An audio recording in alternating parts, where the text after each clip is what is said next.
al Padre Eterno y le ruego en su amor y en su misericordia que no nos permita caer más de lo que posiblemente hemos empezado a resbalar.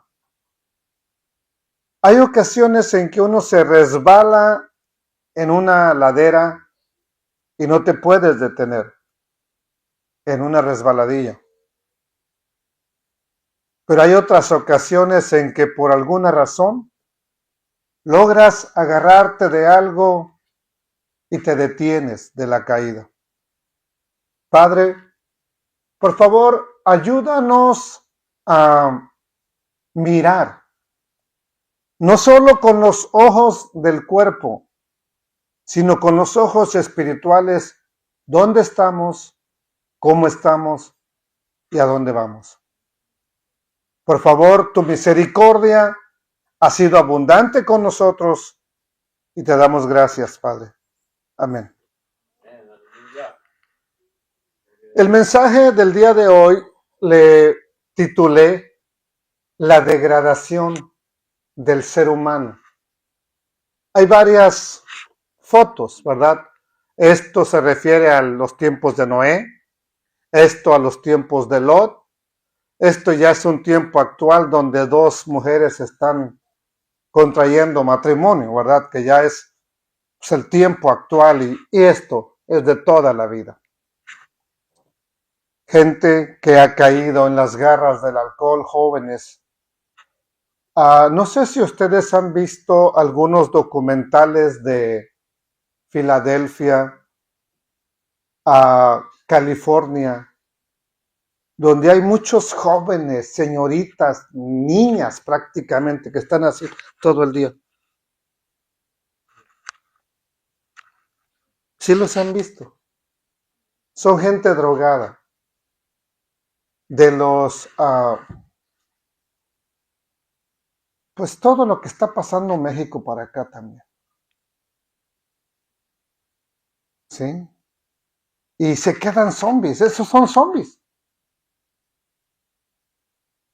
Y no es uno, dos, son toda la calle, así, uno tras de otro, así. Usted quiere ver los zombies, no vaya al cine, vaya ahí. Es una degradación total. En la historia de Jueces, como lo hemos ido viendo, el pueblo se va degradando. Ese pueblo que el eterno Dios le dice a Balaam, no puedes maldecirlo, porque es santo. En el estudio pasado del libro de Jueces, vimos cómo la nación entera va en decadencia. No se van elevando, como dice la Escritura, que la luz, que el justo tiene que ser como la luz de la aurora, que va en aumento. Pero me temo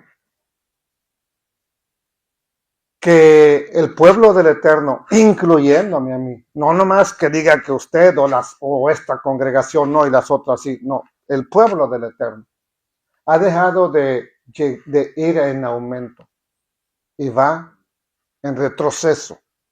¿Ok? La idolatría llegó a su límite en la tribu de Dan. Vimos una familia, la familia de Micaía, que hizo una estatua. Hicieron un dios con unas monedas de plata que se perdieron y se recuperaron y pues el mismo hijo los había robado, ¿verdad? Adoraron a esa estatua y le pagaron un salario tristemente a un descendiente del gran Moisés, un nieto del gran Moisés, para que fuera el sacerdote de su casa y así formalizar una religión pagana, idólatra, en el pueblo santo. Así que los relatos entonces del final del libro de Jueces se tratan sobre, no sobre personas que el Eterno haya utilizado para libertar a su pueblo, porque de eso se trata, Jueces. Personas que el Eterno las llenó con su poder para liberar a su pueblo cuando eran oprimidos por otras naciones. Tristemente, capítulo 16, 17, 18, 19, 20 y 21, no hablan ya de personas que el Eterno haya utilizado, sino habla sobre lo que sucede cuando las personas hacen lo que les parece bien. Y ahí está el problema. ¿Cuántas veces nosotros nos hemos equivocado en la vida porque dijimos, yo creo que esto es correcto? Y lo hicimos. ¿Ok? Entonces, ese es el contexto de nuestra historia. Un tiempo de idolatría, de inmoralidad, de corrupción, de ceguera. Y esa ceguera llevó al pueblo a una apostasía religiosa. Apostasía. Cambiar de partido, cambiar de Dios, cambiar de donde tú has estado, sobre todo donde está la verdad. No es que la América sea la verdad, ¿verdad? Es un ejemplo que puse para entender qué es la apostasía. Apostasía en el término religioso habla de dejar a Cristo, de dejar al Mesías, darle la espalda y abrazar algo más que no sea la palabra de Dios. Entonces, eso está escrito que va a estar en el pueblo del Eterno justo antes de que venga el Mesías. Así que usted no se debería de extrañar de que, oye, en tal iglesia que antes eran bien celosos de la doctrina, que eran bien espirituales, hoy tienen un desastre. No se debería de espantar, pero debería de hacerle ver en qué tiempo estamos. Entonces, el pueblo cayó en una ceguera, decía. ¿Y cómo terminó? Teniendo hijos con sus hijas. Su esposa convertida en una estatua de sal. Así acabó la historia. ¿Ok? Entonces, el episodio de hoy se centra en una tribu de Israel, la tribu de Benjamín, donde cometieron una inmoralidad o una perversidad tan grande que condujo a la primera guerra civil en el pueblo de Israel. Y todo comenzó con los hombres, ¿verdad?, de la tribu de Benjamín, que abusaron de la mujer de un levita. ¿Ok? Y por ese abuso de violación que le hicieron, esa mujer murió. Entonces, él parte a su mujer en 12 partes y envía una parte a cada tribu de Israel, diciéndoles lo que le hicieron. Toda la historia hasta que termina el libro tiene que ver con esta historia. Porque hagamos una pregunta, ¿este pueblo conocía la palabra de Dios? La conocía lo que uno quiere. ¿Ok?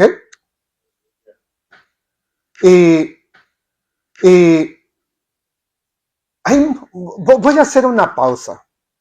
Hay momentos en que uno se siente desanimado, en que uno siente como que no vale la pena echarle ganas, en que uno siente como que no vale la pena echarle ganas a las cosas de Dios y a la vida.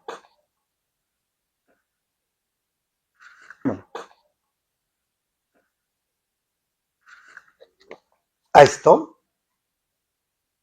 Y no nos damos cuenta que eso nos va sumiendo más. No le pusiste tus labios, ¿verdad? No tiene harta manteca. Oh, es crema. La quería sin crema. Sí me está entendiendo. Ahora, cuando estás animado y estás echándole ganas, alguien llega y te invito. Lo siento, tengo servicio. Además, vamos, te invito. Hay una gran diferencia. Pero cuando nomás, y el enemigo sabe, es que nos anda checando. Con la plomada espiritual nos anda checando. Y ve cuando ya andamos de lado. Árale, cállate, invítale. Y ni nos oponemos.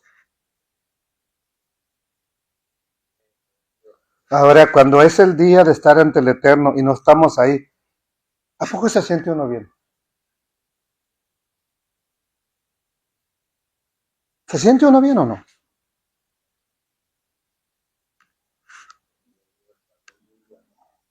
Yo creo que una vez bastaría. Si no me siento bien, una vez bastaría.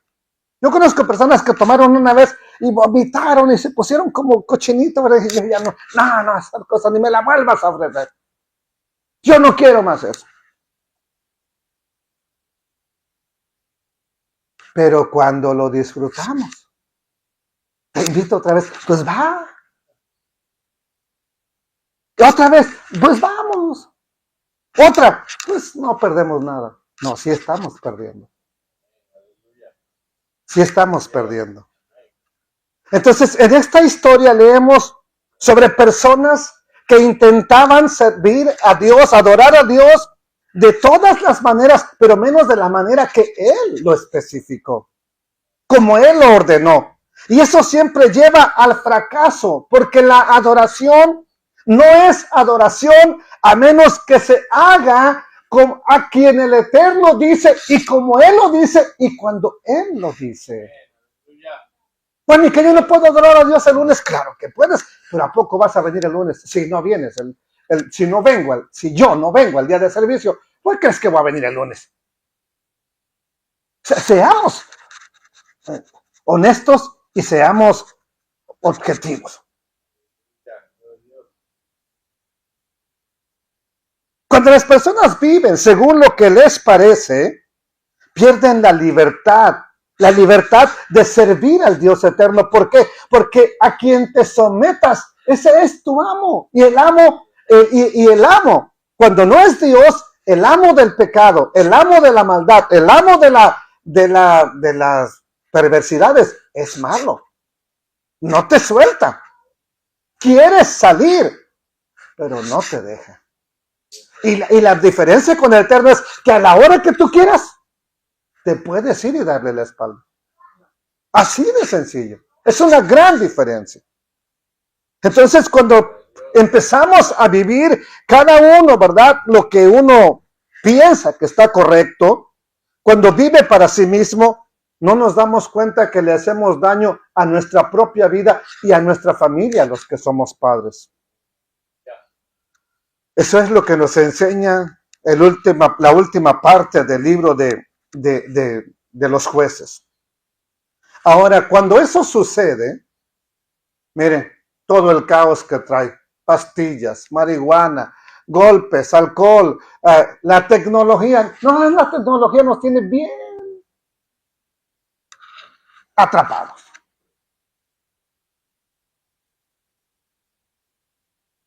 No hay mesa de una casa donde no estén los teléfonos ahí.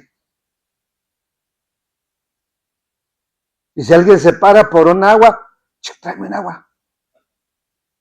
Ya no se usan las palabras. La tecnología nos tiene. El teléfono lo inventaron para acortar distancias, no para destruir relaciones. Pero es lo que está haciendo. Los abusos, ¿verdad? Las drogas en la calle, la migración, todo eso es un desastre porque la sociedad actual se ha ido degradando y la iglesia se ha ido degradando y nos hemos ido degradando porque hacemos las cosas a nuestra manera. Jueces capítulo 19 dice, en aquellos días, cuando no había rey en Israel, ¿qué pasó? Hubo un levita que moraba como forastero en la parte más remota del monte de Efraín. Y cuando dice como forastero, es porque ellos, la mayoría de ellos, siempre nos vamos a ver como forasteros porque la mayoría de ellos no tenían tierras para sembrar y trabajar, pero sí tenían lugar donde vivir. ¿Okay? Entonces es por eso que la escritura los nombra como forasteros, como mujer, como un extranjero en medio del pueblo. Dice, el cual había tomado para sí mujer concubina de el mismo pueblo de David, Betlehem, de la casa de pan, Belén de Judá. ¿Ok? Ahora, vamos a hablar ahorita de la concubina. ¿Qué es una concubina? Pero por lo pronto nos dice el texto que no había rey en Israel. Y nos fija el escenario para una historia terrible. Solo que esa frase, no había rey en Israel, es más que la ausencia de un monarca, de un rey físico, ¿verdad? En el pueblo de Israel. Porque, mire, ahorita podríamos decir, no hay Dios. ¿Por qué? Porque no tenemos a Dios como lo tuvieron los israelitas, los judíos, a Yeshua en medio de ellos. Entonces podríamos bien decir, no hay Dios entre nosotros. Él no está físicamente, pero tenemos su palabra, tenemos su espíritu, tenemos a la palabra fiel que él dijo que estaría donde su pueblo estuviera reunido.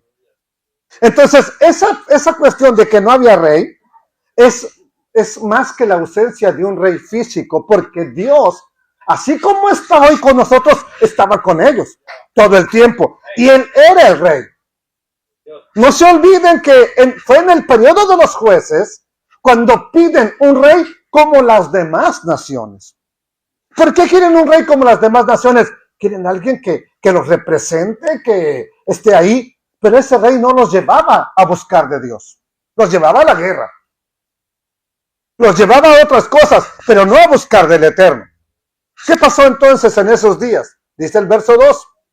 Y su concubina le fue ¿qué? Infiel. ¿Qué es infiel? Lo traicionó. Y se fue de él a casa de su padre. ¿En dónde?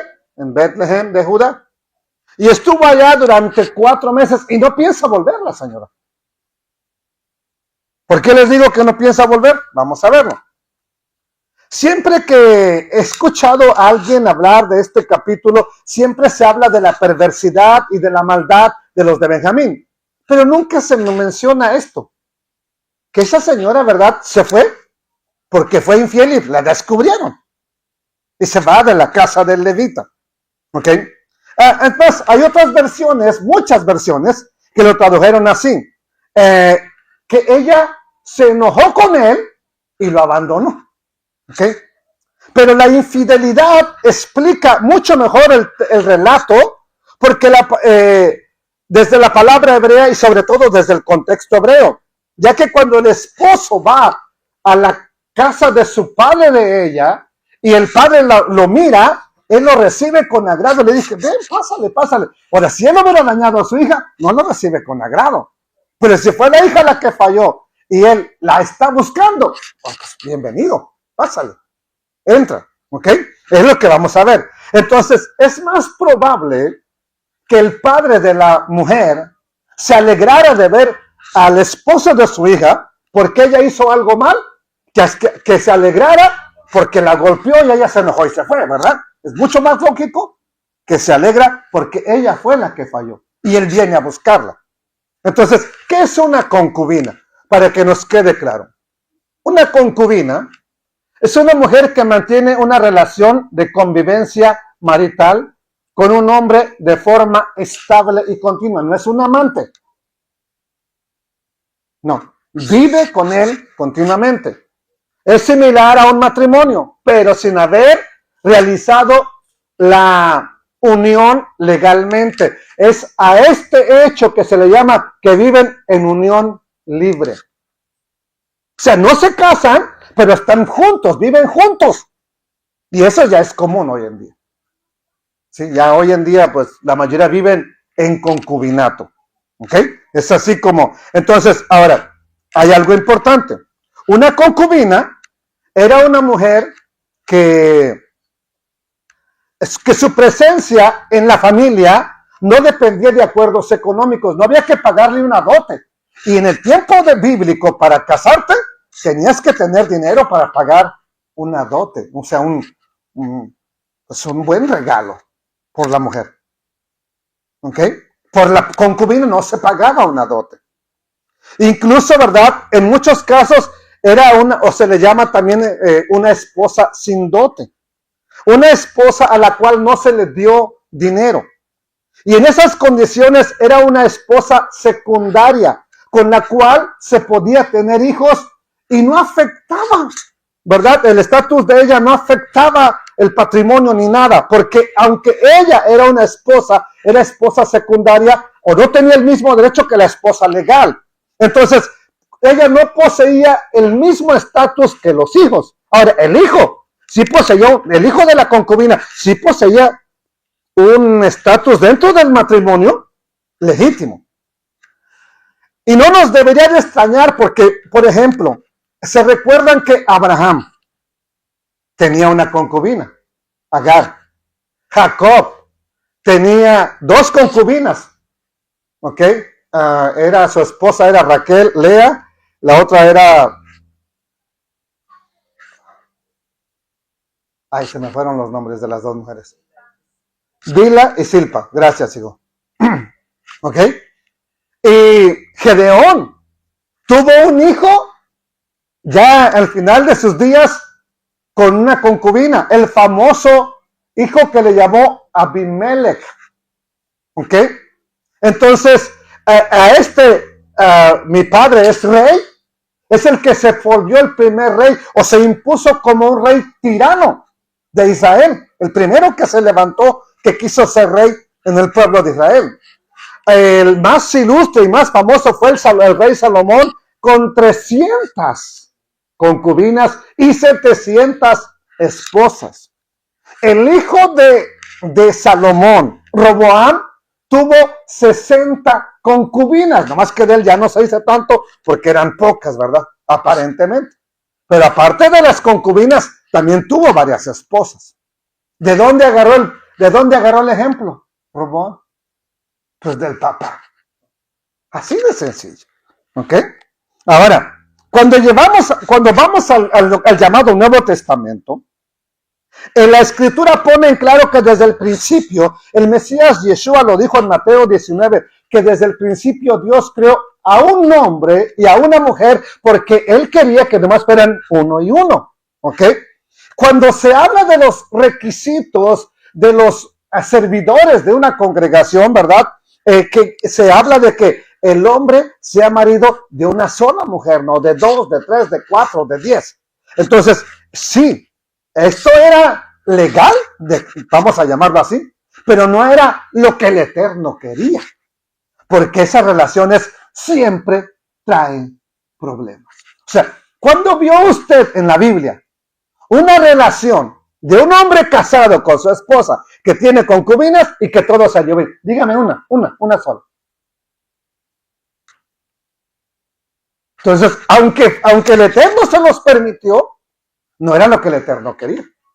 Es como el divorcio. Le preguntaron al Mesías, entonces, ¿por qué Moisés permitió el divorcio? Dice, pues por la dureza de su corazón, no porque era el plan de Dios. No es porque Dios quería eso. Es porque su corazón de ustedes es duro. Entonces, la concubina, no sabemos su nombre. Y yo le iba a llamar incluso la mujer sin nombre, así le iba a llamar al estudio, ¿verdad? Fue infiel, traicionó al que legalmente, sin estar legalmente casada, es su marido. Se fue a casa de su padre, lleva 4 meses por allá, ¿y qué hace el levita? Y se levantó su marido y la siguió, ¿para qué? Para hablarle amorosamente, ¿y qué más? Y hacerla volver, ¿a dónde? Allá donde vivían, en el monte de Efraín. Y dice la historia, y llevaba consigo ese levita, un criado, un par de asnos, y ella, cuando llega a donde ella está, ella le hizo entrar en la casa ¿de quién? De su padre. Como podemos apreciar, el levita no va a reclamarle, no va a echarle en cara su infidelidad, fue a hablarle amorosamente con la idea de que regresara a él, ¿verdad? Y estando en la casa de su padre, ¿verdad? Ahí donde ella estaba morando, ocurrió lo siguiente. Verso 4, dice, y viéndole el padre de la joven, salió a recibirle, ¿cómo? gozoso. Y le detuvo su suegro, el padre de la joven, y se quedó en su casa, ahí en la casa del suegro. ¿Cuánto? 3 días. ¿Qué estaban haciendo? Comiendo, bebiendo y alojándose, pasándola bien ahí, pasándola súper. Hasta aquí todo parece marchar bien. Ya hay una reconciliación, ¿verdad? Sí, hubo infidelidad, sí, pero ya está la reconciliación, se están llevando bien, se lleva bien con el suegro, están comiendo, bebiendo, disfrutando la vida. Ahora, aclaro algo, no sé si este levita estaba casado con otra mujer, no dice la Biblia, porque el que tenía concubina la tenía por una razón, tal vez su esposa no podía tener hijos, y por eso tenía una concubina, o tenía dinero y quería otra mujer. ¿Ok? Entonces no afectaba su patrimonio, nomás se agarraba a otra mujer. ¿Ok? Pero no nos dice la Biblia que tuviera otra mujer. No sabemos, no me lo muestra la escritura, pero podemos ver, ¿verdad?, que la concubina era contada como esposa del hombre. Tan es así que Rubén, el primer hijo de Jacob, por acostarse con una concubina de su padre, perdió la primogenitura. Vamos a Génesis capítulo 35, verso 22. Aconteció que cuando moraba Israel en aquella tierra, fue Rubén y durmió con Bila, la concubina de su padre. Cuando dice durmió, pues no fue que nomás ahí a acostarse. Ya espero que entiendan sobremanera a qué fue, ¿verdad? Lo cual llegó a saber Israel. Ahora bien, los hijos de Israel fueron 12, pero antes de mencionar los hijos, mencionó la acción de Rubén. Ahora, cuando nos va a bendecir Jacob, ya al final de sus días, cuando está a punto de morir y los está bendiciendo, vean lo que dice. Capítulo 49, versos 3 y 4. Rubén, empieza con el más grande, el primogénito. Rubén, tú eres mi primogénito. Mira, mi fuerza, el principio de mi vigor. Tú eres el principal en dignidad, principal en poder. Pero tienes un problema, Rubén. Eres impetuoso, incontrolable, como las aguas.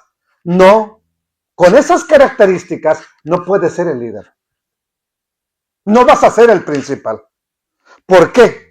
Por otra razón, por cuanto subiste al lecho de tu padre, ahí, entonces te envileciste subiendo a mi estrado. Y Primera de Crónicas capítulo 5 nos aclara este hecho y dice, los hijos de Rubén, primogénito de Israel, porque él era el primogénito, mas como violó el hecho de su padre, sus derechos de primogenitura fueron dados a los hijos de José, hijo de Israel, y no fue contado por primogénito. ¿Por qué razón? Porque se acostó con una esposa secundaria de su papá. Esposa, al fin y al cabo. ¿Ok? Bueno, ya que analizamos esto, la escritura nos muestra de manera clara cómo Rubén pierde ese derecho de primogenitura. Entonces, la concubina no era la esposa principal, pero es importante para el hombre. Así que regresamos al texto de Jueces y dice en el versículo 5, al cuarto día, acuérdense que llevan 3, comiendo, bebiendo y pasando la suave, ahí nos quedamos. Al cuarto día, cuando se levantaron de mañana, se levantó también el levita, ¿para qué? Para irse allá a la casa. Y el padre de la joven le dijo a su yerno, conforta tu corazón con un bocado de pan y después se van. Pues no había McDonald's, no había restaurantes de comida rápida, así que tenían que pararse por lógica a comer algo o prepararse comida. Entonces lo más lógico, quédate aquí, come, desayuna algo y luego te vas. ¿Qué te parece? ¿Verdad? Entonces, sí, ¿verdad? Empieza ahí con este argumento, quédate, después te vas a ir, después se van a ir. No sé si a usted le hayan insistido alguna vez que en algún lugar, quédate, no te vayas, quédate un día más. Y cuando te quedas un día más, pues quédate otro. Y un día mi hermano así estaba y me acordé de esta historia y dije, no me vaya a pasar lo que al levita, vámonos mejor. Agarré mis cosas y me vine, ¿verdad? Pero muchas veces nos dicen, quédate, quédate. Y a veces puede parecer bueno, lo disfrutas, estás en armonía con la familia, pero otras veces puede que no sea tan bueno. Entonces ahí necesitaríamos discernimiento, ¿verdad? Ahora, este hombre, el padre de la mujer, no sabe que está viendo a su hija por última vez. Tal vez lo último que va a ver de ella, ni siquiera a su hija entera, un pedazo de ella. Porque lo que va a llegar ahí a esa parte de la tribu, ¿verdad? Es un pedazo de su hija. Así, él no sabe que la está viendo por última vez. Les dice que se queden, que coman y que después se vayan. Verso 6 dice, y se sentaron ellos dos juntos, ¿verdad? Y comieron y bebieron. Y el padre de la joven le dijo al varón, yo te ruego que quieras pasar aquí la noche y se alegrarás tu corazón. Van 3 días y con esto ya van a ser 4. Y se levantó el varón para irse, pero insistió su suegro y volvió a pasar ahí la noche. 4 días. Comiendo, bebiendo, ¿verdad? Regocijándose, quedándose ahí en la casa. La invitación era para el desayuno nada más. Pero luego lo convence durante la comida, se quedan hasta la tarde y vuelven a pasar la noche. Verso 8 dice así. Al 5.º día, levantándose de mañana para irse, le dijo el padre de la joven, conforta ahora tu corazón y aguarda hasta que decline el día. Y comieron ambos juntos. Ya va el 5.º día. Eran 3, al 4.º se tenía que ir, y aquí ya es el 5.º día. Ahora, ya no es quédate en la mañana, quédate hasta la tarde. ¿Ok? Y ya luego se van a ir. Verso 9, dice así. Luego se levantó el varón para irse, él y su concubina y su criado. Entonces su suegro, el padre de la joven, le dijo, he aquí que el día declina. O sea, ya está terminando, ya se te hizo tarde, ya va a anochecer. Te ruego que pases aquí la noche, he aquí que el día se acaba. Duerme aquí para que se alegre tu corazón y mañana te levantarás temprano y a vuestro camino y te vas a ir a tu casa. Nomás quédate esta tarde, mañana te vas temprano, hoy ya se te hizo tarde. En comida y despedida se les hace tarde nuevamente y con el argumento de que parece razonable, ya es tarde, quédate. Pasa aquí la noche y te vas temprano. Ahora, ¿qué es lo que hace este hombre? Ya no están cada vez que se quiere ir, lo detienen con comida y bebida. Una cosa es segura, no se les acababa el vino. ¿Ok? Verso 10. Mas el hombre, o sea, el levita, ya no quiso pasar ahí, ¿qué cosa? La noche. Sino que se levantó y se fue y llegó hasta enfrente de Jebús, que ya en el tiempo en que se escribe Jueces, o la historia, ¿verdad? O cuando la tradujeron, ya era Jerusalén. La ciudad de Jebús después se llamó Jerusalén. Llegó con su par de asnos ensillados y su concubina. Ahora, ¿a qué horas comenzaron el viaje? Pues bien tarde. Lo lógico hubiera sido que empezaran temprano para que llegaran al territorio, por lo menos donde viven. Pero como empiezan bien tarde, al único lugar que llegan ahora es a Jebús, que pues Belén y Jerusalén está bien cerca. Este emprendió ya prácticamente de bien tarde el camino, porque de Belén a Jerusalén no son ni 15, ni 20 kilómetros. Es bien corto el trayecto. Se fue, llegaron ahí a la ciudad de los jebuseos. ¿Y qué pasó? ¿Verdad? Dice el verso 11. Y estando ya junto a Jebús, el día había declinado mucho. Ya se estaba cayendo bastante tarde. Y le dijo el criado a su señor, ven ahora y vamos a esta ciudad de los jebuseos. ¿Para qué? Para que pasemos en ella, en esa ciudad, la noche. Y vamos a ver, y ya pongan atención aquí porque ya voy a acabar. Este estudio aquí se acaba, mañana vamos a continuar. Verso 12, dice así, el último texto. Y su señor le respondió, no iremos a ninguna ciudad de extranjeros, porque esta ciudad todavía no estaba conquistada por el pueblo de Israel. la conquistó David, pero David, de aquí faltan todavía, ¿qué? Varios años para que sea rey. Y cuando él ya está reinando, es que conquista la ciudad de Jebús y él cambia su reinado de Hebrón a Jerusalén y le cambia el nombre por Jerusalén. Su señor le respondió: no iremos a ninguna ciudad de extranjeros que no sea, ¿de qué? De los hijos de Israel, sino que pasaremos hasta una ciudad que se llama, o se llamaba Gabaa, en el territorio de Benjamín. Vamos a llegar a Gabaa, estaba cerquita también, está cerquita, bien cerca al territorio de Benjamín. Y dijo a su criado: ven, sigamos hasta uno de esos lugares, de los lugares de Israel, para pasar la noche en Gabaa o en Ramá. El levita teme quedarse en una ciudad extranjera, que todavía pertenecía a los habitantes originales de esa tierra. Desea ir a una ciudad que pertenezca al pueblo de Israel. ¿Por qué? Porque él asume que ahí, en Jebús, les pueden hacer daño.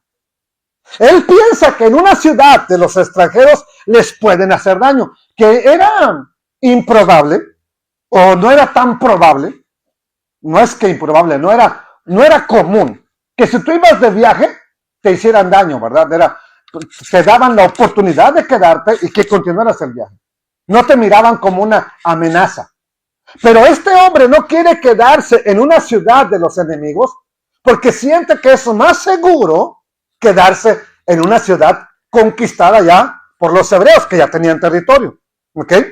Entonces, él asume que va a estar más seguro. Así que se encaminan a la ciudad de Gabaa, que está en los límites de la tribu de Benjamín. Pero sucede algo extraño ahí, o muy terrible ahí. Ahora, ¿será verdad que en los días, cuando cada quien hace lo que le parece bien, es seguro ir a la casa de uno que hace lo que le parece bien? ¿Es seguro dejar a tus hijos ir a la casa de alguien que hace lo que le parece bien? Este hombre pensaba que estando con los israelitas no le iba a pasar nada.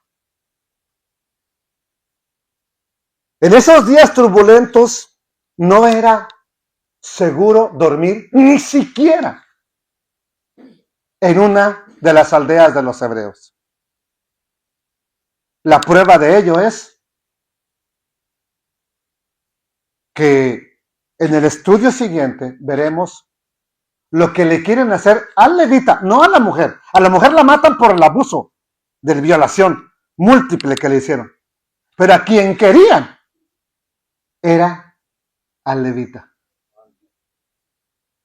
Cuando llegan a la casa donde él se queda a dormir, no preguntaron por las mujeres, queremos conocer a ese hombre. ¿Alguien se recuerda de otra historia igual? ¿A dónde? ¿Cuál? Exactamente, llegan los dos ángeles a Sodoma. Lot les dice: no se pueden quedar aquí, vayan a casa conmigo. El anciano también, donde se va a quedar el levita, le dice: miren, nomás no pasen la noche en la plaza. ¿Qué sabía ese anciano de esos moradores de ese lugar? ¿Qué sabía? Que les dijo: señores, no pueden pasar la noche aquí en la plaza.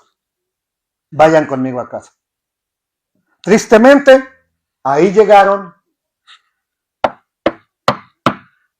y usaron la violencia y pasó esta terrible historia. Pregunta: ¿por qué?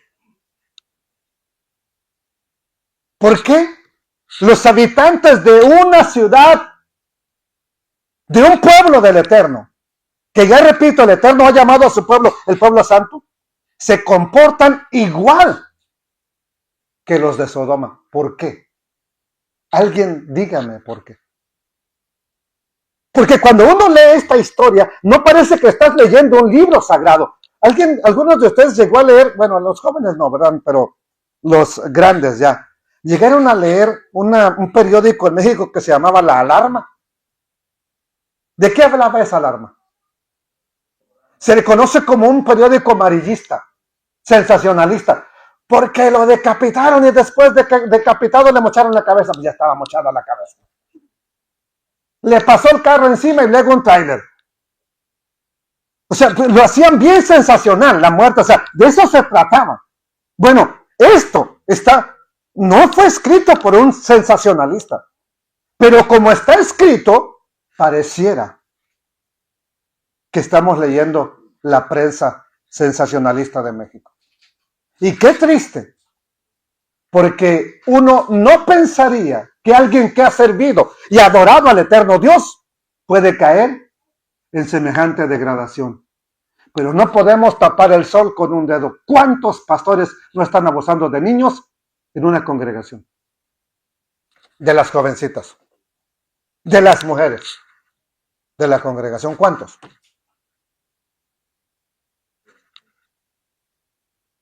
Entonces, no podemos decir, a nosotros nunca nos va a pasar. Cuidemos nuestra vida. ¿Cómo andamos? ¿Cómo caminamos? ¿A quién servimos? ¿Cómo le adoramos? Para no caer en esas degradaciones.